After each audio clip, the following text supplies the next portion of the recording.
In the village of Treneglwys, there stood a cottage known as Twt y Cymrws, a name that came from the strange argument that took place there.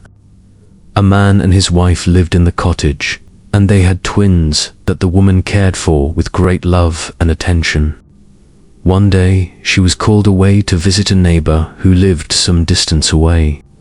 She didn't want to leave her babies all alone in the isolated house, especially since she had heard rumors about the good folk, the magical beings who were said to haunt the area.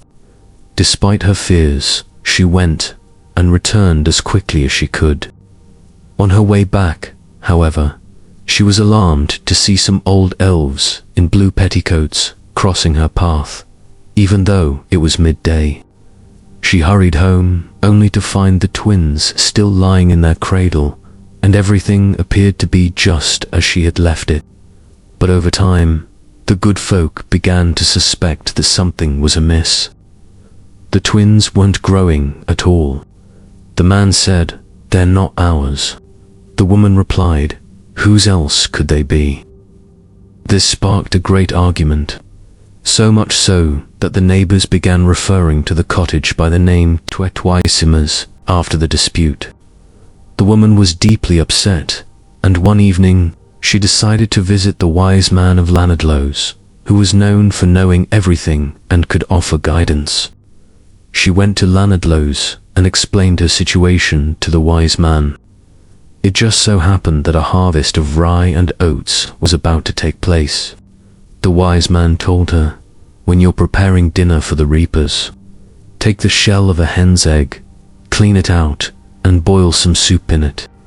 Then take it to the door as though you intend it to be a meal for the harvest workers. While you're there, listen closely to the twins. If you hear them speak of anything that children shouldn't know, then take them and throw them into the waters of Lake Elvin. But if you hear nothing unusual, then do them no harm." So, when the harvest day came, the woman followed the wise man's instructions. She boiled the soup inside the eggshell and carried it to the door, standing there and listening.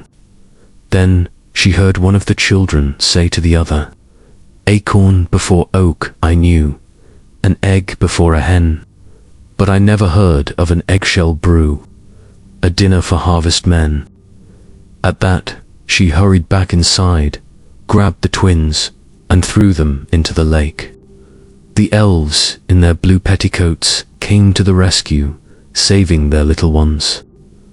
The woman got her own children back, and the great argument was finally resolved. And so ends the tale of the Brewery of Eggshells, a chilling glimpse into the strange and spectral folklore of old Wales, as told in Celtic fairy tales by Joseph Jacobs.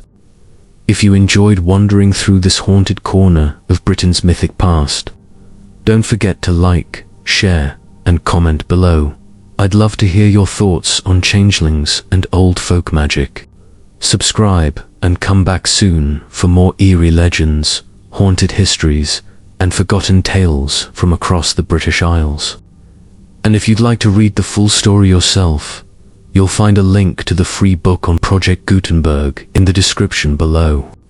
Until next time, keep your fire burning and beware what watches from the shadows.